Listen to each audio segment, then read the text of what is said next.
Well, hello and welcome back to Beyond Resistance Pod, where we share hard-won insights to build blue power and red communities and start winning. I'm Sarah Schulz. And I'm Jennifer Austin. Jennifer, what are you fired up about? Okay. Let me think how to put this. I don't want to offend anybody. Oh, whatever. Okay, so here's my thing. Not that I haven't ever done this, so I'm not judging people too harshly. I've been a dumbass myself. But here's the thing. We need everybody in this moment. Yeah.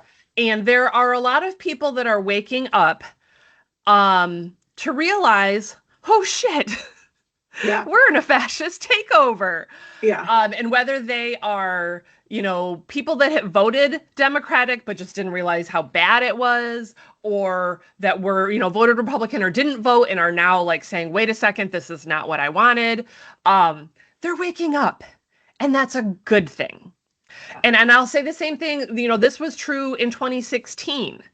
I was one of the people waking up, to be honest. We've all been on a journey. Yeah, and I did not vote for Republicans, just so we know I was a Democrat, but in a very non-activist way. And we were all on a journey. Exactly, we're all on a journey. So we're at different points of the journey. So rather than being like, those pink pussy hats are stupid, that's performative activism, it doesn't do anything. Or, there's people that are talking about making, I guess there's like a Norwegian red hat that you knit or something, or making like a replica, or buying or making replicas of like that little boy who had the blue bunny hat. And people, the hat, yeah. Yeah, that he got kidnapped by ICE. And he had like this blue bunny hat on. And it's like an iconic image now because of that poor little child. But people were like, let's make them or buy them or whatever in solidarity, and like it'll be a symbol. And like that's not my thing. I didn't make a pink pussy hat. I didn't buy one. I didn't have one. Other people did. I know lots of people who did, and I have zero problem with it. I guess my point here is there's no need to be like, that's performative, that's stupid, you're just giving money to corporations. Like, how about we try, okay, cool, you knitted that hat. That's a great idea. Did you make sure to get that yarn from, a local business? Or if we're going to buy those blue hats or make those blue hats, let's make sure we're supporting local businesses, or, whatever. Like, calling in, not calling out. Like, give them, okay, maybe that's not your thing that you would do, but like give them, okay, cool, that's great. Hey, you want to do this too? Yeah. Let's make sure that's not the only thing you're doing, right? Yeah. Let's make sure. Yes, and just like the improv idea, like, yes, I'm going to accept this thing that you did, even though I may not think it's all that great. But yes, and let's do more. Yeah. So that's, we used craftivism. We've talked about it on the pod, like how to draw people in. Yeah. That's how you grow a movement.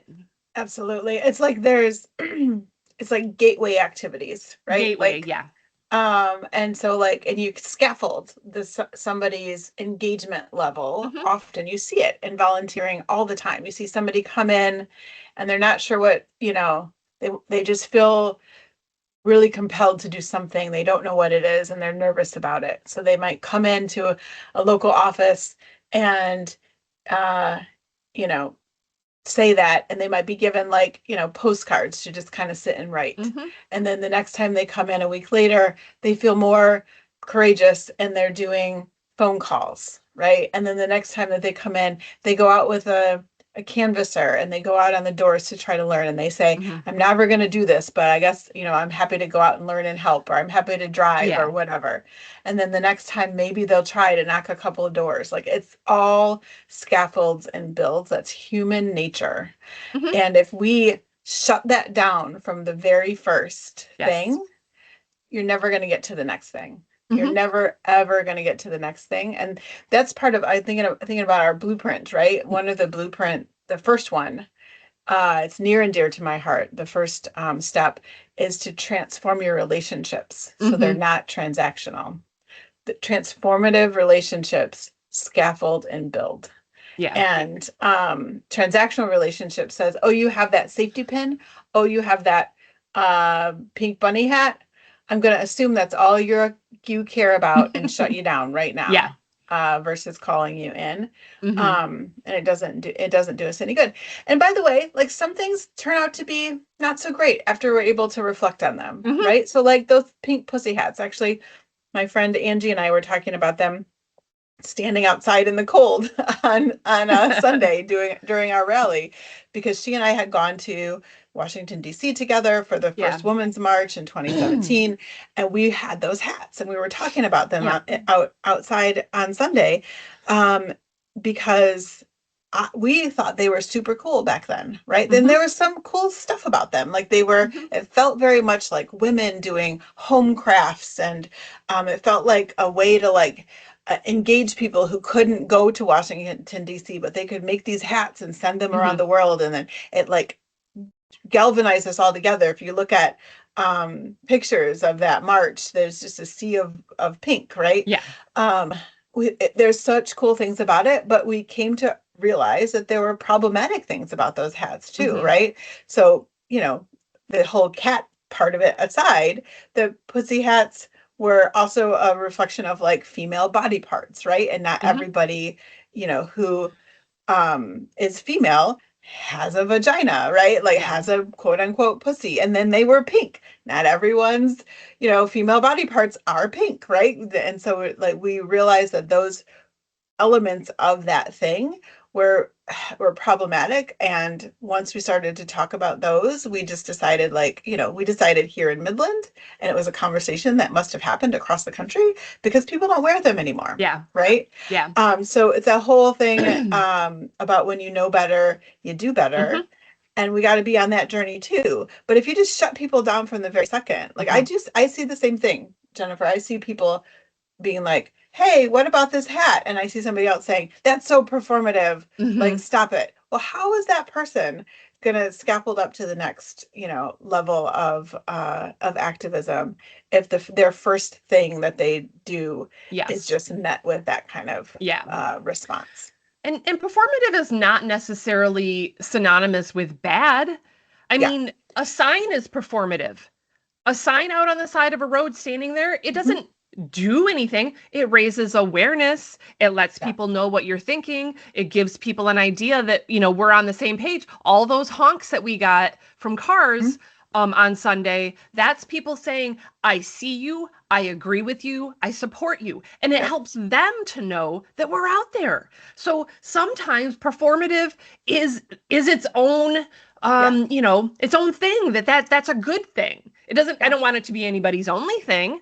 But also sometimes that's all somebody can do. There are disabling, we talked about on the last Yep. pod, disabled people that like couldn't get out and do a lot of the things that you and I can do. So Mhm. we go do the things that we can do that other people can't, and then they're more, posting online, organizing, like sending emails, like they're doing things that they can't.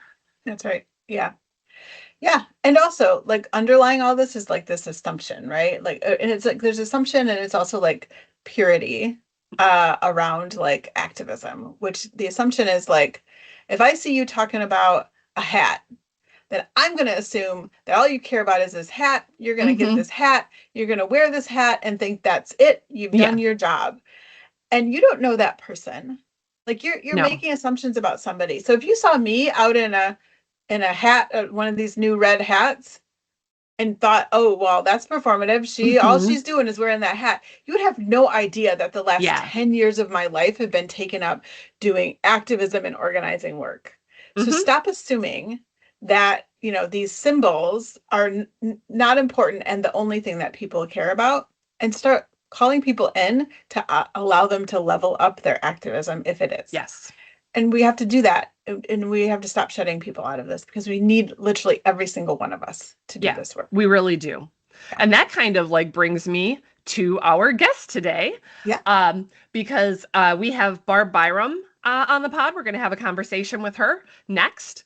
Um, Barb's a friend. She is a county clerk in Ingham County here in Michigan, and she is running for Secretary of State on the Democratic ticket for Michigan.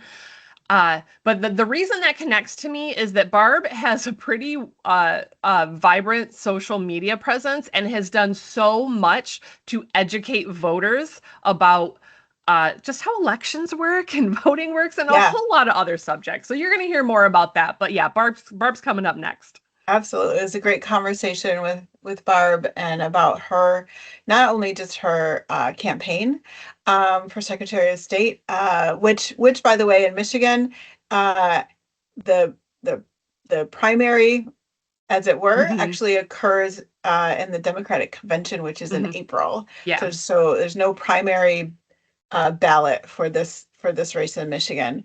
The convention is in April, I forget 19th maybe, and it's Believe. down in Detroit. You have to be a member of the Democratic Party in order to get down there and get credentialed to vote. Barb does a great job of educating folks about all of that as well. Um, but yeah, it was a good conversation, not just about that campaign, but also just about her experience and history in Michigan leadership and politics in Ingham County, but she was also a state representative. Mm-hmm. And stay She's done tuned it all. for stay tuned for a great talk with Barb Byrum.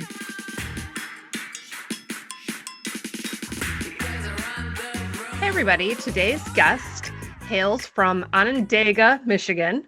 I had to emphasize that because I was saying it wrong before. She is a small business owner, a former Michigan State House rep, and current county clerk of Ingham County.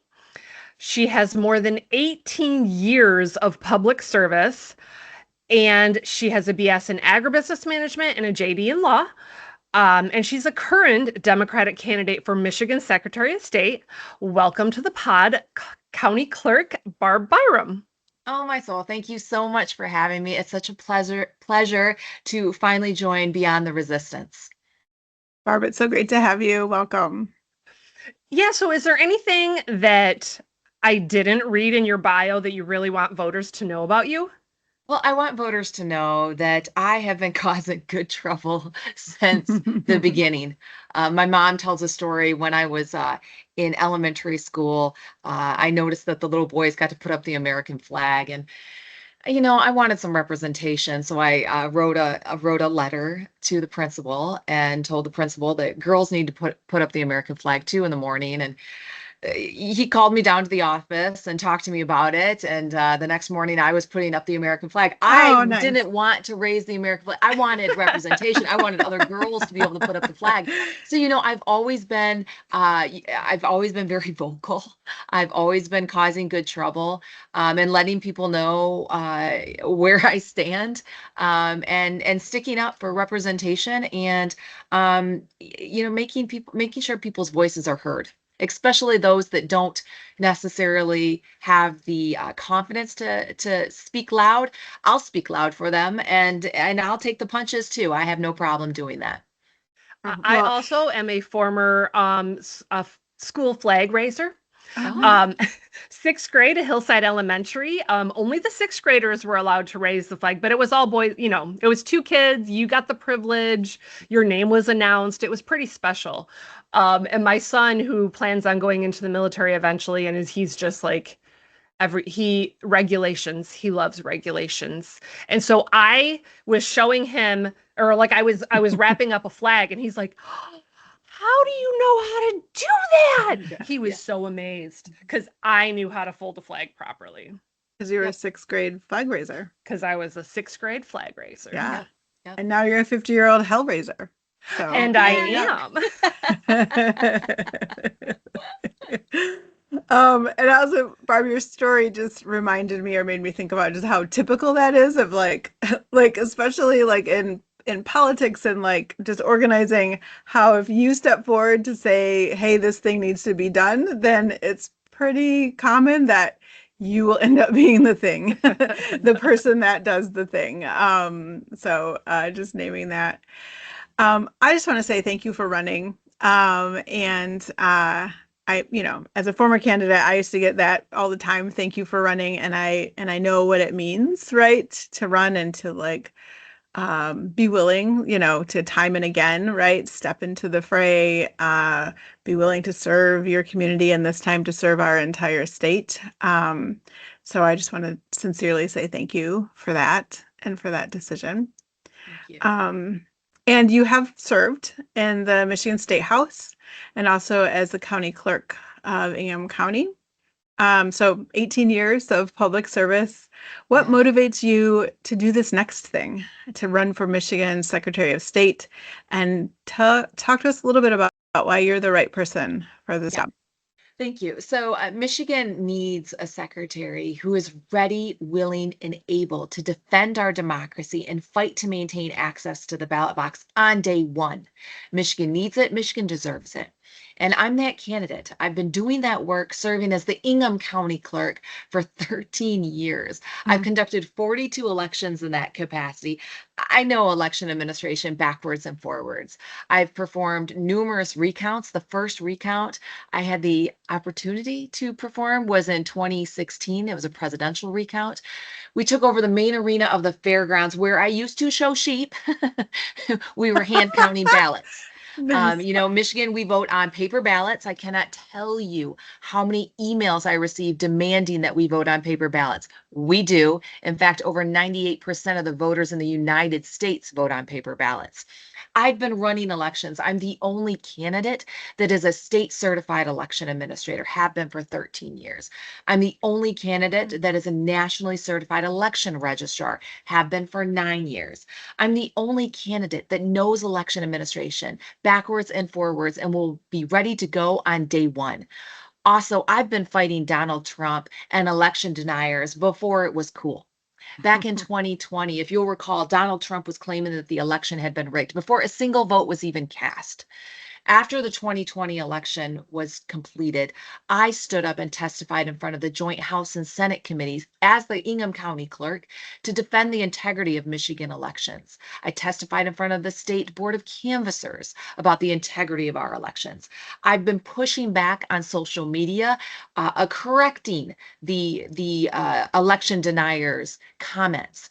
I even rallied election administrators from around the United States to file a brief back last March in opposition to Donald Trump. We found out 2 weeks ago that we won on some counts, making it more difficult for the Trump administration to disenfranchise voters.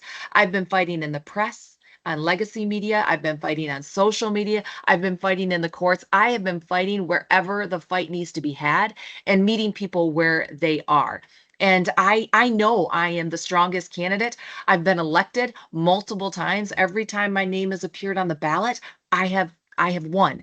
I represented a very conservative House district way back when. And then, I've been fortunate enough to serve as the Ingham County clerk. We need fighters. That is in my DNA. I am my mother's daughter. I am a fighter. And that's why I'm running, is because we need a fighter as our next Secretary of State. Yeah, I mean, when you're listening to you talk, I'm remembering just how much in the middle of it were our county clerks in all of it, in all of this like election denialism and all of even the like positive changes that have happened to elections. You all had to manage those things. Like all Yeah. those things had to go to you, and you had to manage your counties around those changes in the law for things like, absentee voting and all of those, all of that. That's an amazing service that you have given to our state Yeah, and those in have that been role. amazing changes, right? So increasing access to the ballot box, that has been absolutely amazing with a minimum of 9 days of early voting, same day voter registration, postage prepaid, additional 6 days for military and overseas voters to get their ballots to their local clerk. All of those things, those were done by us. Those Yeah, were done by Mhm. us, yeah, grassroots, Yeah. because the legislature sure didn't do it. Secretary of State didn't do it. yeah, We did that. We did that by circulating those petitions, getting those constitutional questions on the ballot, and passing them overwhelmingly because we took power. We took that power and we exercised it and we increased access to the ballot box. And I am so thankful that we did. Clerks, local and county clerks, they had a lot of work to do to administrate those elections with all of those new yeah, changes. yeah. But it was so desperately needed. Yeah, the ways that you did that. I know that I spoke with our county clerk here in Midland County, Ann Hmm. Maneri, who I know has endorsed your candidacy and during all of that time. And I just appreciate all of you who are just thinking so like operationally, like recognizing the the benefits of the changes, knowing that in some ways it was some unfunded mandates coming right to you, like you have to do this stuff, and like that's just we're not like sending, buckets of cash for you to hire more people to get it done. And so I just appreciate it so much. Yeah, so much. The other thing you mentioned was recalls. So I have a little special place in my heart for recall elections because I had one here in Midland. And it was for when I ran for county commissioner and I lost by, I think it was 7 votes. And so I had the recall and then I lost by 9 votes. You did a recount. Sorry, Yeah, I'm okay, saying okay. recall, but I mean recount. So I had the recount, recount. and I lost by 2 more votes than I had lost by originally. So that was an interesting outcome. But what I remember from that time was Anne, our county clerk, like rolling in this really official looking, black sacks of ballots, and just how like ceremonial it was and how just serious it was. And I remember her just really, running the day with all of the people involved and the watchers and the counters, and it was amazing. Just the work that you all do goes unnoticed by most people in the counties, but you have to do it because like our democracy depends on it. So thank you for all of that. Yeah, our elections, Michigan elections in particular, are some of the safest and most secure elections Yeah. in the nation. Yeah. And there are two main reasons why. It's open and it's transparent, right? You could always have challengers or watchers, poll watchers at the polling location, 9 days early voting at the absentee county board. So there are people watching. There are Democrats and Republicans working together. And and so that's one reason why our elections are so safe and secure, is because we have so many eyes. Another reason is because Michigan, we really value local government. And so we have 1,500 township and city clerks that conduct the day of the election, right? Yeah. And then we have those 83 county clerks that are doing the programming. And so those local clerks are checking the county clerks' programming work. But then after the election, we voted to support mandatory audits. The county is then checking the local clerks' work as well. And then you throw in the board of canvassers in there too. All 83 counties have 2 Democrats, 2 Republicans go through the entire election. Our elections are safe, secure, and accurate. 100%. Well, Yeah. and a lot of work goes into that. So thank yeah. you for that. Yeah. Yes. I remember in 2022, like Sarah and I both have lots of friends that are election workers. Yeah. And in 2022, there were so many Republicans that wanted to come watch the polls because Donald Trump got his election stolen. And so many of my friends came back to me and they're like, after a while, they were so bored. They're like, this is boring. You guys, like, I don't even know how you would cheat. This is, we're like, yeah, that's what we tried to tell you. We don't cheat. It's just, this is how it goes. And it's legal and fair. And we take care of everything. But yeah, and transparent. So if they want to watch, they should watch, right? Yep. No matter how boring it might be. Yeah. Yeah. Okay, Barb. So in 2012, I don't know if you knew you were causing good trouble this day, but in 2012, you and another Democratic House rep were banned from speaking on the House floor, the Michigan House floor, by Midland's own GOP Representative Jim Stamas for using the words, and I quote, vagina and vasectomy. 13 years have passed since the GOP's ridiculous censure. Do you think that they're still happy to legislate things that they dare not speak in public? Or, and how can Democrats sort of like use actual straight talk to, I don't know, like win back voters and build that blue power that we need to make people-centered legislation? Yeah, no, I don't think they've learned their lesson. Yeah, so it was an omnibus abortion ban that was on the House floor, and I offered an amendment to regulate vasectomies, and they didn't appreciate it. And no, I don't think they've learned their lesson, and so I think it is imperative that we encourage more women to run for office. I say women, because after all of that happened, I opened up a PAC, a political action committee called More Women in Government. And I used those dollars to support female candidates that were pro-choice Democrats, to run for school board, city council, state rep, and Senate. I don't think the Republicans have learned their lesson, and it is incumbent upon us to keep the pressure on and to continue recruiting candidates to run for school board, city council, state reps, Senate, and Secretary of State, because the only way we are going to see the change that we want is by being in the room. Yeah. And so that's why I am always going to groups and specifically making eye contact with people to let them know that they need to run for office. So if any of your listeners or viewers are interested in running for office, they can just contact me. I can tell them what forms they need to fill out, what things that they can expect, that sort of thing, because we need more people running for office, people that are fighters, people that won't back down, and move the needle, needle. Yeah, and I'm really excited about that. A couple things just to add. Definitely reach out to Barb. She knows what she's talking about. But we had Nikki Porcher from Georgia. She's running for labor commissioner, was on the pod last week, and when we got off, she's like started asking us for campaign advice, and then she's like, you guys should really just make a whole pod about how to run a campaign. And we're like, that's a great idea. So we will be doing that eventually. Bring me on for all the forms that you have to fill out. Yeah. Bring me on for campaign finance and all of that. Yeah.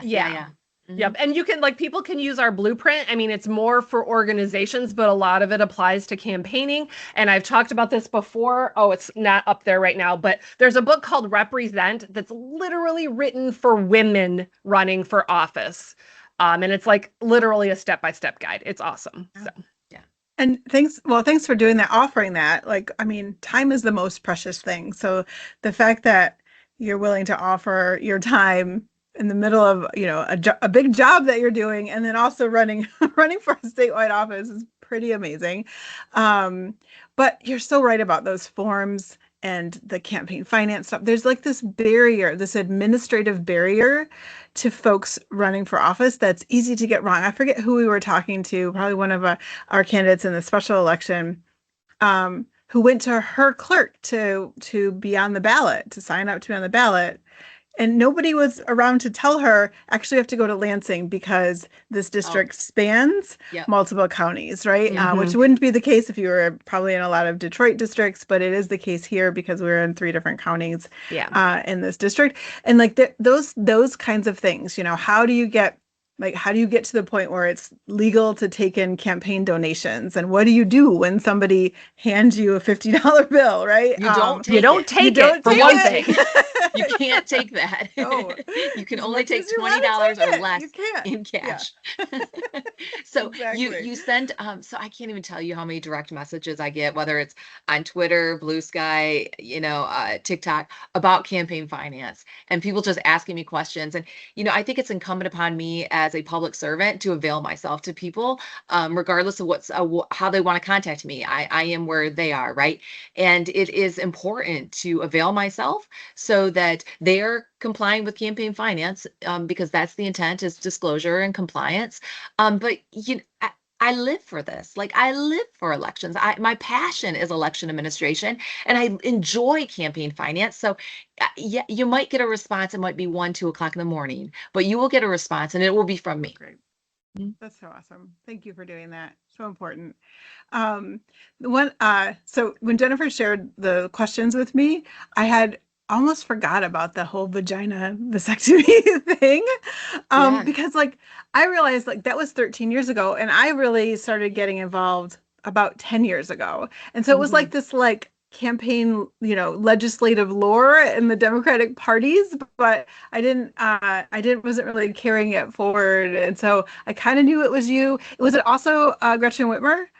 No, it was nope. It was a representative out of Oakland County. But I will tell you, Midland County. So after that all happened, there was a group of women from Midland County that invited me to come speak to them afterwards. Probably weeks afterwards, and I did. And I remember thinking, oh my soul, I'm going to go to Midland. And yeah, that's where Jim Thomas is from. And I'm like, I wonder how many people are going to be there. This is going to be good. Yeah.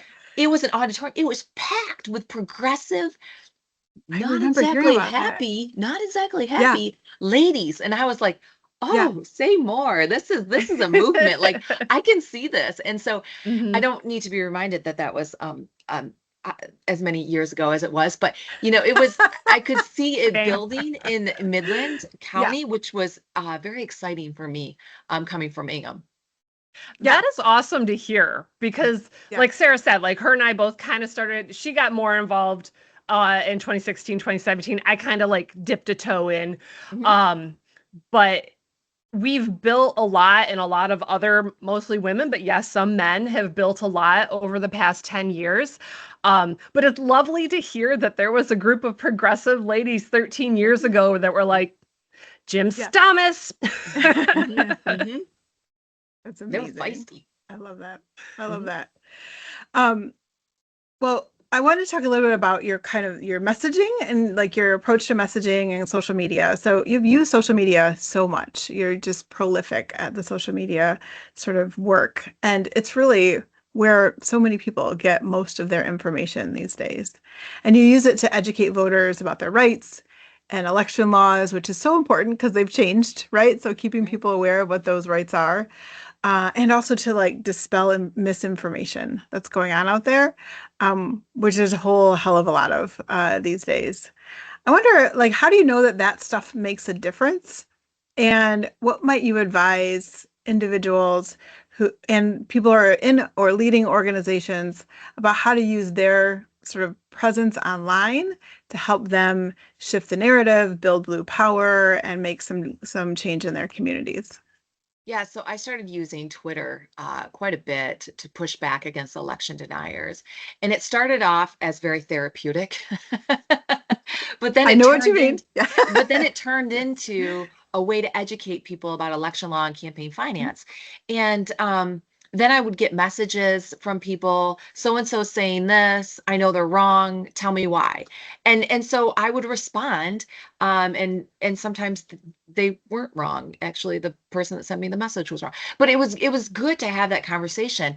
And after the 2024 election, 2020, after that election, election deniers would, say something, and I would post, election information, facts, sometimes with a little bit of humor, but facts nonetheless. And I would be called all sorts of fun names and told where to go places and stuff like that. But then after 2024's election, I was in the progressive groups, mainly on Facebook, and someone would claim that something was awry with the election, and I would jump on because I am an equal opportunity corrector, and I would jump on and talk about election administration in Michigan and how I know our elections are safe, secure, and accurate. And those individuals would respond with, "Oh, okay, thank you." They wouldn't call me names. They wouldn't tell me where to Mhm, go. mhm. And so that is a different perspective, and I thought that was That's right. interesting. I think it's important to meet people where they are. And if they're on Twitter, then the hellscape that it is nowadays, I'm there, but not nearly as often. I'm really trying to pick up my TikTok game, but I'm a seasoned individual, so it's not it's difficult. But I think Same. it's important that we meet people where they are, and we don't say "I told you so." Mm. As much as I've wanted to, I've talked about.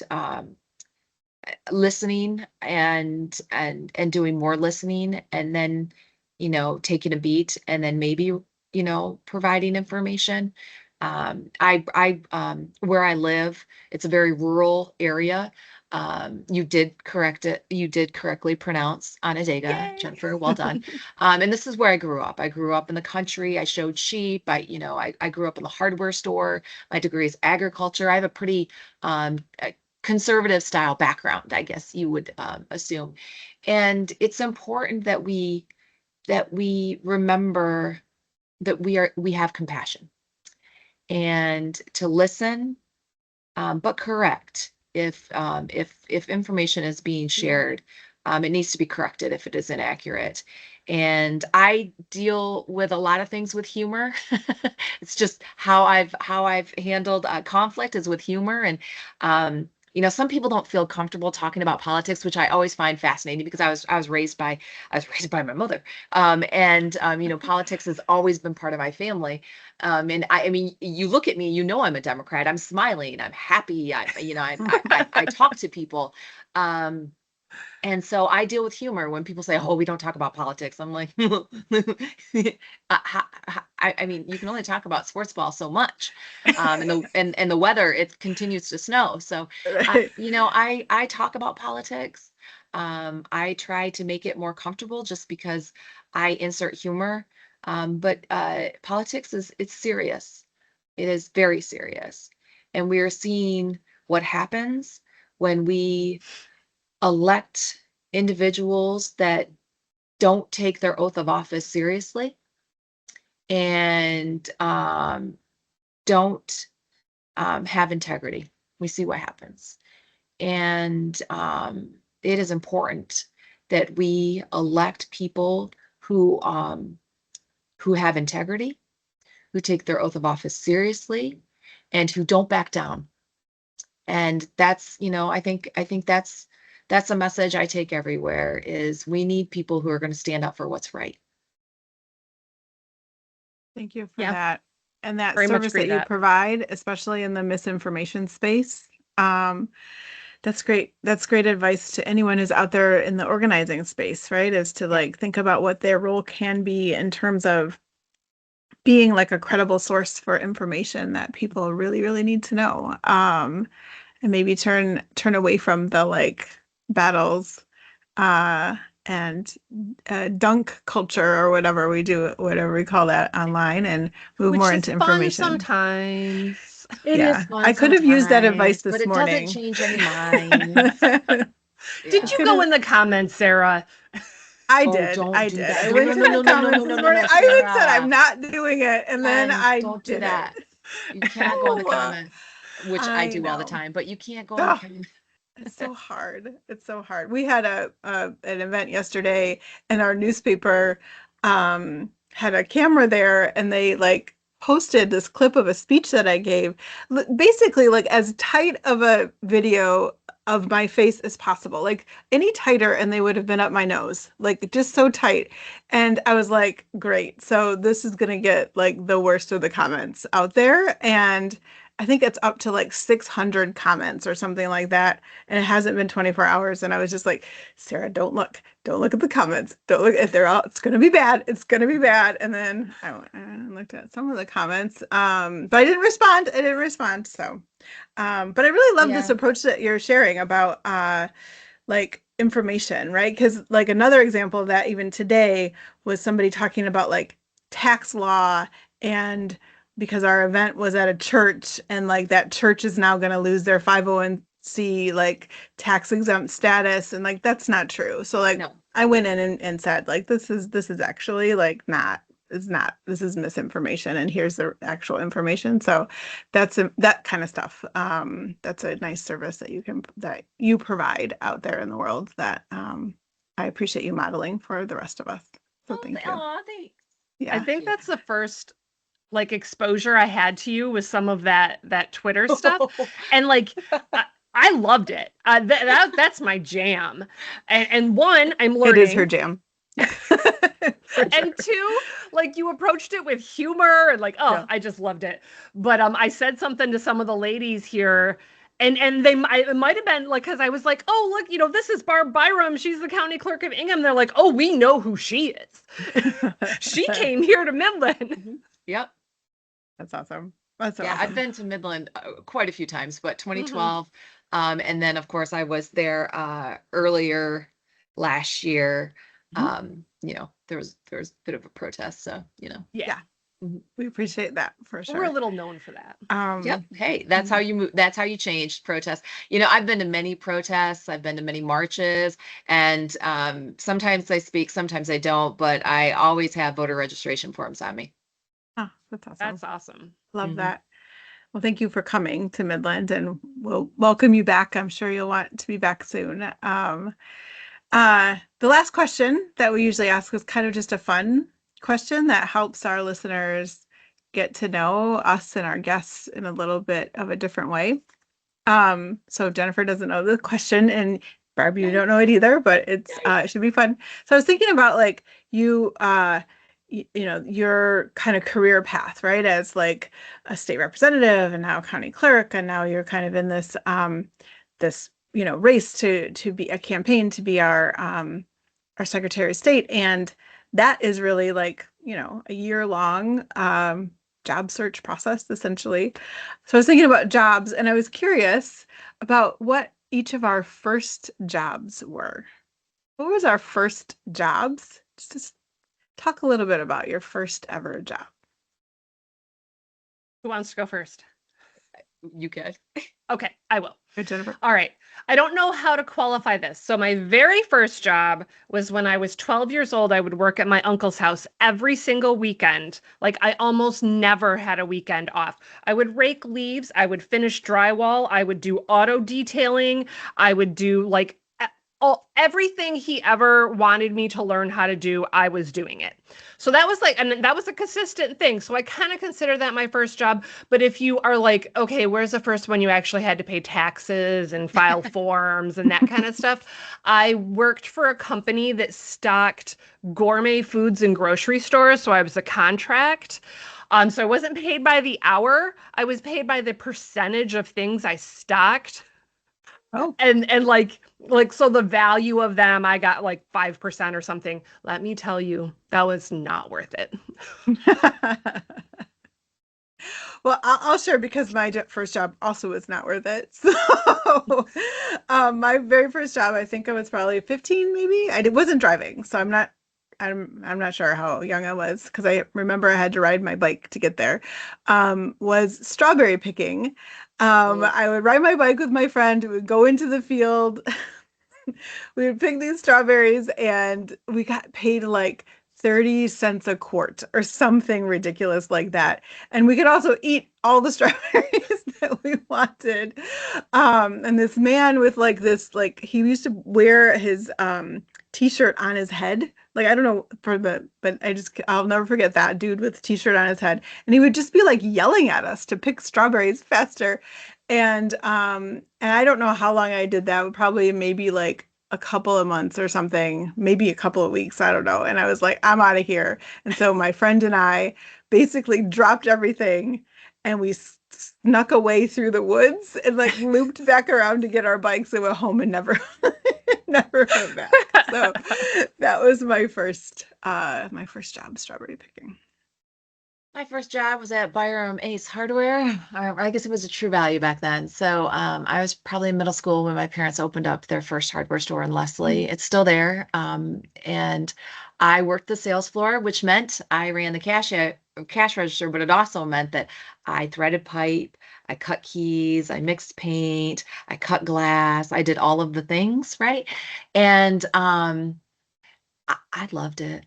I loved it then. I love it even when I go back to the store now. And everything's moved, so I don't really know where anything is anymore. But I liked waiting on customers. Customers was my favorite part, just because they were my neighbors. I went to a bar in Onondaga. It's the only bar that's left in Onondaga. And I was having a burger, and a guy came up to me. And he was like, "Hey, and I was like, yes, I used to wait on you at the hardware stores." Like, so it was my neighbors, and it's still my neighbors, right? Because I live right around the corner from where I grew up. And so my first job was working for Jim Byrum and Diane Byrum at I guess it was called Blackhawk Hardware back then. It's our mascot of Leslie Public Schools. And I then went on. I wanted to work for someone other than my family, so I went to work for Flapjack Shack, and I don't really want to ever work in the food industry ever again. That is hard work. Yeah. It is thankless work, And I know hardware store better. So, I later, owned my own hardware store for 20 years. And there's just something about working the sales floor and serving your neighbors. It's lovely. It's absolutely lovely. I love retail. And it's what made me the person I am today. I love that. Thank you for sharing. And my second job was at McDonald's. And I know what you mean by food service. So hard. And I also believe that it would be we would change the world if everyone could do that for a little bit of time. The amount of perspective you get, the amount of like compassion that you have for people doing that service work just would increase exponentially in the world. Barb, thank you so much for joining us, again, for devoting your time to us in this conversation. Where should our listeners go if they want to find out more information about you? Oh, my soul. Well, thank you very much first for allowing me the opportunity. This has been great. So my website is barbbyrum.com. That is where you find all of the things. The Secretary of State campaign, it is not a primary election. It is a convention nomination. So if you need information about the convention, send me a message as well. But the convention is for the Democrats, April 19th. In order to vote at the convention, you have to be a Michigan Democratic Party member 30 days prior to the convention, and then you have to physically be at the convention. So make sure you schedule April 19th on your calendar. It's going to be at Cobo Center, Huntington Place, whatever it's Cobo in Detroit.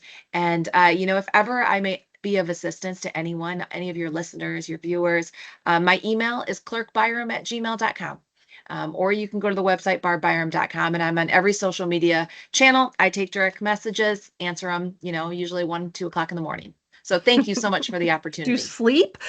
It's overrated. Sleep is overrated, friend. That's why we have coffee. Well, thank you so much, Barb. And thanks to all of our listeners today for joining the pod. We're the Beyond Resistance pod, where we share hard-won insights to build blue power in red communities and start winning. And we'll hear from you next time. Thanks, everyone. Bye, everybody. Bye-bye. Bye.